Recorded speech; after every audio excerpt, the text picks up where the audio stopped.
नमस्कार। हमारे चैनल में आपका स्वागत है। मैं हूं रामचंद्र मौर्य। साथियों, यह चुनाव न सिर्फ संविधान को बचाने, लोकतंत्र को बचाने,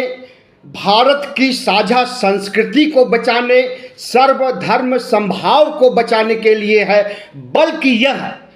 चुनाव संवैधानिक पदों, राष्ट्रपति से लेकर प्रधानमंत्री, उपराष्ट्रपति, यहाँ तक कि न्यायपालिका, सुप्रीम कोर्ट के चीफ जस्टिस ऑफ इंडिया के पद की गरिमा को बचाने के लिए भी चुनाव है। और सबसे बड़ा चुनाव तो 2024 का इसलिए माना जा रहा है, खास चुनाव इसलिए माना जा रहा है कि हमारा लोकतंत्र, संविधान, साझा संस्कृति और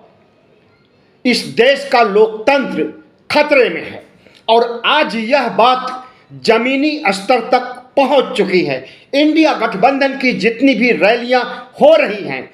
कांग्रेस पार्टी की जितनी भी रैलियां हो रही हैं, बिहार में तेजस्वी ने जिस तरह से मोर्चा संभाल करके संविधान, लोकतंत्र बचाने की अपील कर रहे हैं, जिस तरह से ममता बनर्जी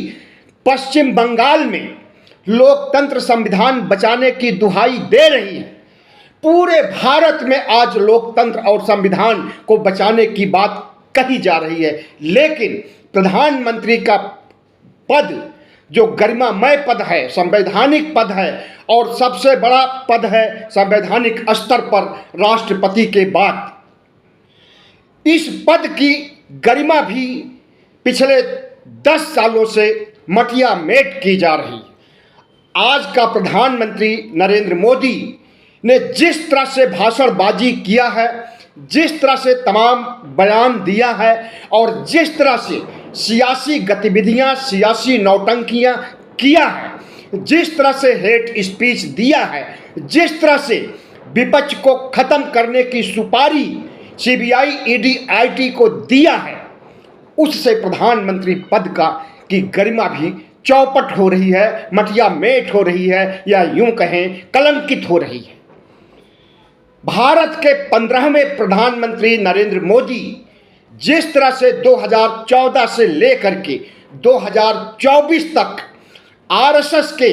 फार्मूले को, आरएसएस के गुप्त एजेंडे को लागू करने के लिए भूमिका बना रहे थे, अंततः उनकी भूमिका फेल हो गई और उन्हें कहना पड़ा कि संविधान को कोई खतरा नहीं है। संविधान से की प्रस्तावना से धर्मनिरपेक्षता शब्द भी नहीं हटाया जाएगा। और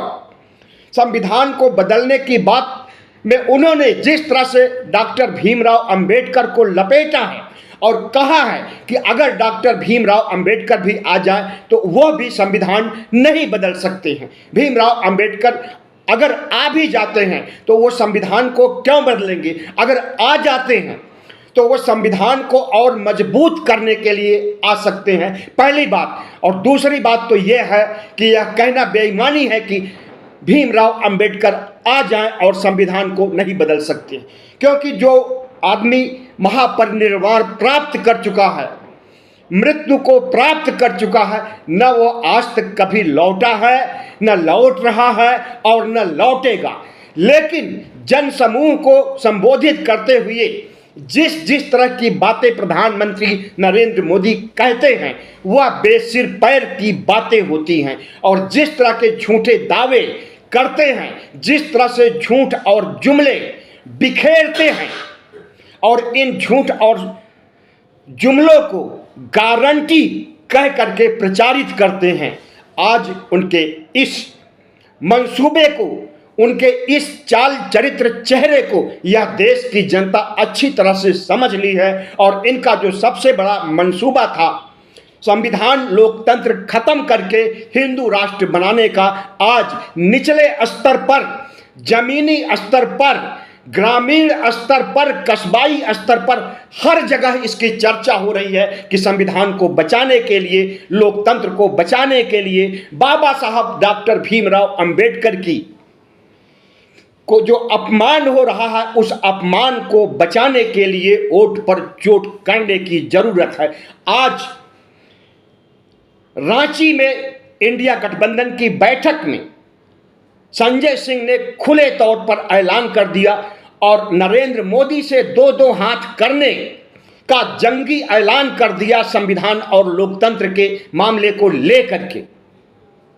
उन्होंने कहा कि प्रधानमंत्री नरेंद्र मोदी तो कह रहे हैं कि संविधान नहीं बदला जाएगा, लेकिन भारतीय जनता पार्टी के 4 से अधिक नेता जिस तरह से संविधान बदलने की बात कह रहे हैं, 400 सीटों की डिमांड कर रहे हैं कि 400 सीटें हमें दीजिए तो हम संविधान बदल देंगे, लोकतंत्र बदल देंगे। अब सवाल उठता है कि अनंत हेगड़े हो, ज्योति मिर्धा हो, अरुण गोविल जो राम का किरदार निभा चुके हैं रामायण सीरियल में, और लल्लू सिंह जो अयोध्या के सांसद हैं, अगर इतने महत्वपूर्ण नेता, इतने महापुरुष जो अपने को समझते हैं, अगर वह खुलेआम जनसभाओं में चीख चीख करके कह रहे हैं कि 400 सीट दीजिए और हम संविधान को बदल देंगे, तो इसके निहितार्थ दूर तक समझे जाएंगे। यह समझा जाएगा कि आरएसएस और भारतीय जनता पार्टी का शीर्ष नेतृत्व अपने सांसदों को खुली छूट दे दिया है संविधान के खिलाफ बोलने के लिए, लोकतंत्र के खिलाफ बोलने के लिए। और जब उनके बोलने के बाद जनता के बीच से आवाज उठती है और संविधान और लोकतंत्र को लेकर के ओट पर चोट करने की बात कही जाती है, तो इनकी नींव हिलने लगती है और फिर प्रधानमंत्री ऐसे अंदाज में अंबेडकर को लपेटते हैं, अंबेडकर को अपमानित करते हैं और संविधान के खिलाफ कुछ भी न करने का आश्वासन देते हैं। लेकिन बात आज सिर्फ संविधान और लोकतंत्र तक ही नहीं है। बात है कि इन 14 सालों में प्रधानमंत्री नरेंद्र मोदी ने किस तरह से प्रधानमंत्री पद की गरिमा को ठेस पहुंचाया है, मटिया मेट किया है, कलंकित किया है। भारत का हर नागरिक जानता है कि प्रधानमंत्री से ज़्यादा झूठा दुनिया में कोई भी नहीं होगा। प्रधानमंत्री नरेंद्र मोदी से ज़्यादा जुमलेबाज दुनिया की कायनात में कोई भी नहीं होगा। प्रधानमंत्री नरेंद्र मोदी आज जो गारंटियां दे रहे हैं, इससे झूठी गारंटी और कोई नहीं हो सकती है। तो प्रधानमंत्री ने जिस तरह से अपने झूठ और जुमलों के द्वारा 2014 और 19 को जीता, अपने छद्म राष्ट्रवाद के द्वारा 2014 और 19 को जीता, आज वे बैकफुट पर खड़े हैं। और जब उनकी पार्टी कहती है कि संविधान को खत्म कर देंगे, लोकतंत्र को खत्म कीजिए, हमें भरपूर वोट दीजिए, 370 पार कीजिए, 400 पार कीजिए, हम संविधान खत्म कर देंगे, तो देश के जनता खास करके ओबीसी, एससी, एसटी के कान खड़े हो गए हैं। और नरेंद्र मोदी को हराने का सबसे बड़ा मुद्दा यही बन चुका है। महंगाई तो मुद्दा है ही, बेरोजगारी तो मुद्दा है ही, कोरोना में मारे गए लोगों का मुद्दा तो है ही, तमाम मुद्दे हैं, लेकिन उन सब मुद्दों में भारी पड़ रहा है संविधान बचाने और लोकतंत्र बचाने का मुद्दा। लेकिन प्रधानमंत्री नरेंद्र मोदी जिस चतुराई से सुप्रीम कोर्ट की अवहेलना करते हैं और चुनावी चंदे के फंडे हफ्ता वसूली को जायज करार देते हैं, भरी सभाओं में कहते हैं कि कुछ भी गलत नहीं था, और जो चुनावी चंदा लिया जाता था सिर्फ 34% उसमें भारतीय जनता पार्टी का हिस्सा है। और आज जब वित्त मंत्री निर्मला सीतारमण वित्त मंत्रालय में बैठ करके यह कह रहे हैं कि फिर से चुनावी चंदा का कानून लाया जाएगा, उसे बदल करके उसे नए रूप में, तो एक तरह से सुप्रीम कोर्ट को ललकार रही हैं और इस देश के सुप्रीम कोर्ट में विश्वास करने वाले लोगों को भी ललकार रही हैं और अपने हठधर्मिता, अपने अहंकार को आगे बढ़ाने की बात कर रही हैं। तो हमें तो लगता है कि भारतीय जनता पार्टी को जिस तरह से झटके पे झटके लगे हैं, चाहे चुनावी चंदे का झटका हो जिसे सुप्रीम कोर्ट ने दिया है, चाहे सीबीआई, ईडी, आईटी का झटका हो, अरविंद केजरीवाल, हेमंत सोरेन को गिरफ्तार करने के बाद झारखंड में जो स्थिति हो गई है भारतीय जनता पार्टी की, दिल्ली में जो स्थिति हो गई है भारतीय जनता पार्टी की, अपने पैरों पर कुल्हाड़ी मारने का काम किया है और इन राज्यों से भारतीय जनता पार्टी मुक्त होने वाली है 2024 के लोकसभा चुनाव में। और इसकी आहट उन्हें मिलने लगी है, हार की भी आहट उन्हें मिलने लगी है। 102 सीटों पर जो चुनाव हुए हैं उससे सीधा संकेत निकल रहा है और जितने भी विश्लेषक, राजनीतिक, सियासी जानकार हैं, सब चीख चीख करके कह रहे हैं कि इंडिया भारी पड़ गया है एनडीए पर और एनडीए कुनबे में असमंजस है, निराशा है, कुंठा है, बदहवासी है और इस बदहवासी को जन्म देने का काम किसी और ने नहीं बल्कि प्रधानमंत्री नरेंद्र मोदी ने किया है। और भारतीय जनता पार्टी की हालत तो यहाँ तक खराब हो चुकी है कि जो मातृ संस्था आरएसएस, जो कि भारतीय जनता पार्टी को चलाती है, जो कि भारतीय जनता पार्टी का थिंक टैंक कही जाती है, वह संस्था भी हाथ खींच लिया है भारतीय जनता पार्टी से। भारतीय जनता पार्टी के नरेंद्र मोदी और शाह इतने प्रबल, इतने शक्तिशाली, इतने सर्वशक्तिमान अपने को समझने लगे और उनका अहंकार जब सिर चढ़ करके बोलने लगा तो आरएसएस को लगा कि भारतीय जनता पार्टी के सामने वह भी बौना साबित हो रहा है। और दूसरी बात, आरएसएस का सपना 1925 से यही है, या यूं कहें कि इसीलिए आरएसएस का गठन भी किया गया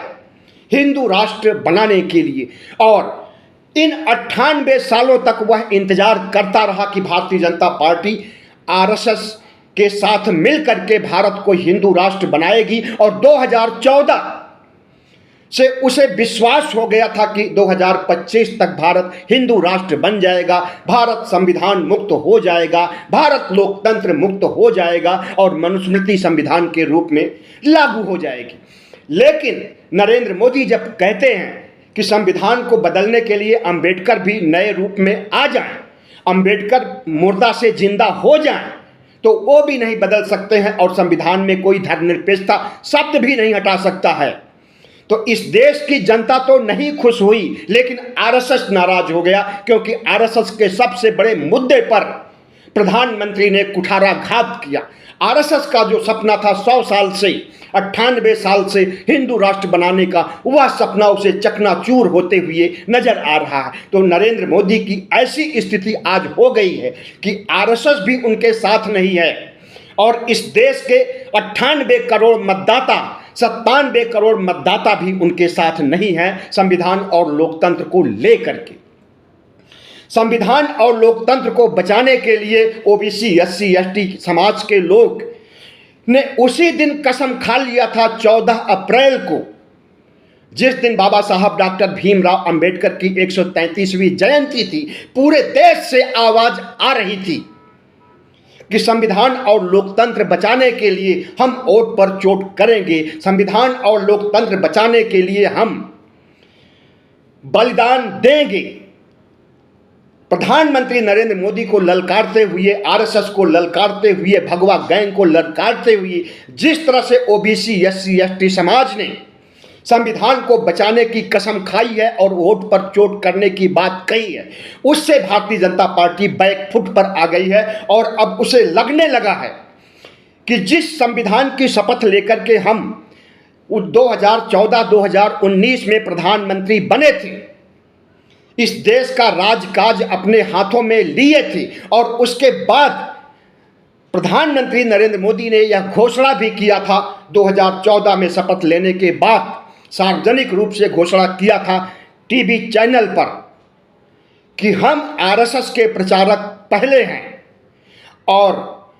प्रधानमंत्री बाद में। तो एक तरह से प्रधानमंत्री पद की गरिमा को मटिया मेट करने का काम उसी तरह से उन्होंने किया है जैसे 2002 के गुजरात दंगों के दौरान जो भूमिका उनकी थी, जो आपराधिक वृत्ति का प्रतीक नरेंद्र मोदी का चेहरा सामने उठ करके आया था, उससे तत्कालीन प्रधानमंत्री अटल बिहारी वाजपेयी भी बहुत आहत हुए थे और उन्होंने तो भारतीय जनता पार्टी से इस्तीफा देने का मन भी बना लिया था कि अगर नरेंद्र मोदी इस्तीफा नहीं देता है गुजरात दंगों के मामले में तो हम इस्तीफा देंगे। लेकिन बीच बचाव करके किसी तरह से आरएसएस और भारतीय जनता पार्टी के शीर्ष नेताओं ने अटल बिहारी वाजपेयी को समझाया और उन्हें पटरी पर लाया, वरना वह इस्तीफा दे चुके होते। भारतीय जनता पार्टी में जिस तरह की निराशा का माहौल, कुंठा का माहौल, बदहवासी का माहौल आज है, उसे पता चल गया है कि उसने इन 10 सालों में विकास का काम तो नहीं किया है। इसलिए अपने घोषणा पत्र में जिस तरह से मोदी की गारंटी के नाम पर लोक लुभावन बातें कही गई है, उस पर जनता विश्वास करने वाली नहीं है। इस देश के 97 करोड़ मतदाता विश्वास करने वाले नहीं हैं। उसमें लोगों को बरगलाने की बात कही गई है। नाम तो दिया गया है, शीर्षक दिया गया है मोदी की गारंटी, लेकिन जिन गारंटियों को इन्होंने 2014 और 19 में दिया था, उन एक भी गारंटी आज तक पूरी नहीं हुई है। और जनता के दिल दिमाग में वे गारंटियां आज भी गूंजती हैं कि नरेंद्र मोदी ने जो गारंटी दी थी एक भी नहीं पूरी हुई है। तो जो गारंटियां घोषणा पत्र में दे रहे हैं वो क्या पूरी हो सकती हैं? और गारंटियां ऐसी कि आज नहीं पूरी होने वाली, 23 साल बाद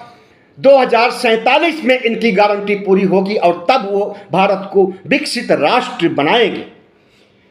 2029 तक तीसरी इकोनॉमी बनाएंगे, इसके लिए गारंटी दी गई है। और इन गारंटियों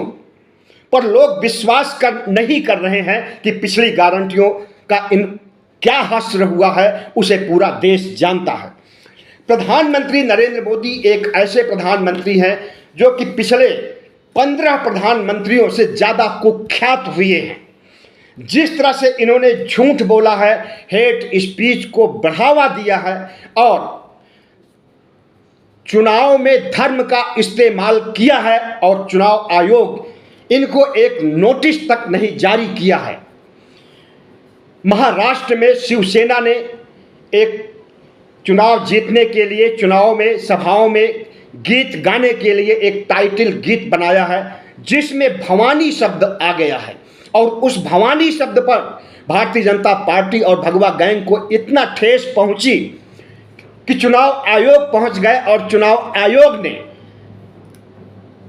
भवानी शब्द को हटाने के लिए उद्धव ठाकरे को आदेश दिया। लेकिन उद्धव ठाकरे ने मना कर दिया और प्रधानमंत्री नरेंद्र मोदी के द्वारा अयोध्या के उद्घाटन और प्राण प्रतिष्ठा से लेकर तमाम जनसभाओं में जय श्री राम के नारे और राम मंदिर को भुनाने के लिए जितने भाषण दिया गया उसकी याद दिलाने लगे और कहने लगे कि उनके मुकाबले तो भवानी शब्द कुछ भी नहीं है। जितना प्रधानमंत्री नरेंद्र मोदी ने संविधान में धर्म का इस्तेमाल किया है और एक धार्मिक अनुष्ठान को सियासी इवेंट बना करके पेश किया है, उससे न सिर्फ इस देश के हिंदू, सनातनी हिंदू, ब्राह्मण, क्षत्रिय, वैश्य आहत हुए हैं, बल्कि उससे शंकराचार्य तक आहत हुए हैं और इन्हें अभिशाप दे रहे हैं। और वही अभिशाप क्षत्रिय समाज दे रहा है जो कि 5-7% है, ज़्यादा वोट नहीं है। लेकिन क्षत्रिय समाज का कहना है कि हम 5-7% पूरे देश में भले हो, लेकिन हम दूसरी जातियों को भी कन्विंस कर सकते हैं नरेंद्र मोदी को हराने के लिए, भारतीय जनता पार्टी के वोट पर चोट करने के लिए। दलित समाज अलग आहत है संविधान को बचाने के लिए। पिछड़ा वर्ग भी प्रधानमंत्री नरेंद्र मोदी से आहत है कि उसकी तो गिनती तक नहीं करा सकते हैं, जनगणना तक नहीं करा सकते हैं और मुख्य धारा में लाने की तो बात ही दूर है। सिर्फ 5 किलो राशन अति पिछड़ों को दे करके उनसे वोट हासिल करने की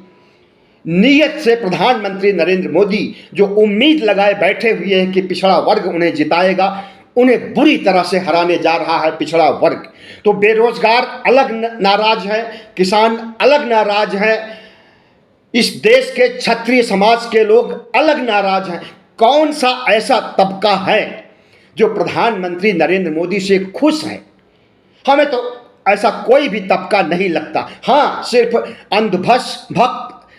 IT सेल और भगवा गैंग के लोग और कट्टरपंथी कुछ प्रतिशत हिंदू इनके साथ हैं और इनकी संख्या कुल संख्या की 15% से ज़्यादा नहीं होगी और इन 15% लोगों के जन समर्थन से प्रधानमंत्री नरेंद्र मोदी चुनाव जीत नहीं पाएंगे। 85% जन समुदाय प्रधानमंत्री नरेंद्र मोदी से नाराज हर वर्ग आज इंडिया गठबंधन के खेमे में आ गया है और उसे वोट दिया भी है 19 अप्रैल को, और 1 जून तक जितने भी 6 चरण बाकी रह गए हैं उसमें वोट देने की अपील इंडिया गठबंधन के नेता तो कर ही रहे हैं, किसान भी अपील कर रहे हैं, गांव में जाकर के प्रचार कर रहे हैं, कांग्रेस के घोषणा पत्र को समझा रहे हैं, बेरोजगार भी जाकर के समझा रहे हैं। और दूसरी तरफ जो आरएसएस जमीनी स्तर पर इनका प्रचार करता था, मतदाताओं को लोक लुभावन बातें कह करके पटाता था, धर्म की अफीम चटा करके मतदाताओं से वोट हासिल करता था, आज वे प्रचारक गायब हैं। क्योंकि प्रधानमंत्री नरेंद्र मोदी ने न सिर्फ इस देश के ओबीसी एससी एसटी को धोखा दिया है, न सिर्फ क्षत्रिय समाज को धोखा दिया है, न सिर्फ बेरोजगारों को धोखा दिया है, न सिर्फ किसानों को धोखा दिया है, बल्कि हर भारत के हर समाज के हर तबके को धोखा दिया है। और हर तबका आज चाहता है कि भारत के वर्तमान प्रधानमंत्री 2024 4 जून के बाद भूतपूर्व प्रधानमंत्री बन जाए और कोई एक ऐसा प्रधानमंत्री बने जो भारत की साझा संस्कृति को सुरक्षित रख सके, भारत को संविधान को सुरक्षित रख सके, लोकतंत्र को सुरक्षित रख सके और इस देश के सर्वधर्म समभाव को सुरक्षित रख सके और भारत को विकास का मॉडल बनाए। विकसित देशों की तरह अमेरिका की तर्ज पर, अमेरिका के मॉडल पर, जर्मनी और ब्रिटेन के मॉडल पर भारत को विकसित करने का मादा भी नई सरकार में होगा। और प्रधानमंत्री नरेंद्र मोदी ने जितना नुकसान पहुंचाया है, वो चाहे देश बेचने का मामला हो, वो चाहे चुनावी चंदे का फंडा करके घपला करने का और दुनिया का सबसे बड़ा घपला करने का काम किया हो, उसके लिए उन्हें दंडित करने का उपाय भी किया जाएगा। क्योंकि प्रधानमंत्री नरेंद्र मोदी ने जिस तरह से सीबीआई ईडी आईटी के आतंक से विपक्ष को खत्म करने की सुपारी सीबीआई ईडी आईटी को दे दी थी और आज भी सीबीआई ईडी आईटी उनके निर्देश पर काम कर रही है, 2 मुख्यमंत्रियों को जेल में रखी है और तमाम नेताओं को जेल में रखी है और इनकी बेल होने की कोई उम्मीद नहीं है। ऐसे में गांव में हमारे एक कहावत कही जाती है कि दाई का परैया माई का, मतलब जिस मिट्टी के बर्तन में दाई मतलब कि परिवार की बुजुर्ग महिला, परिवार की मुखिया, माई को जिस मिट्टी के बर्तन में खाना दिया जा रहा है, बच्चा कहता है कि ये बर्तन हम रखेंगे और मम्मी तुम्हें इसी बर्तन में हम खाना देंगे।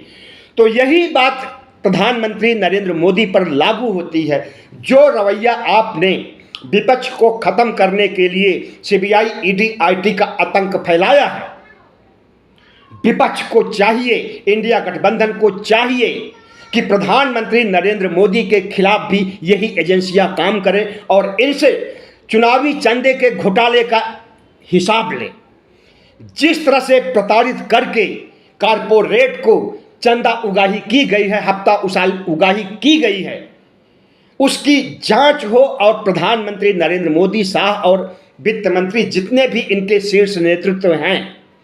सबको कटघरे में ही नहीं बल्कि जेल में स्थान दिया जाए, जिस तरह से कि इन्होंने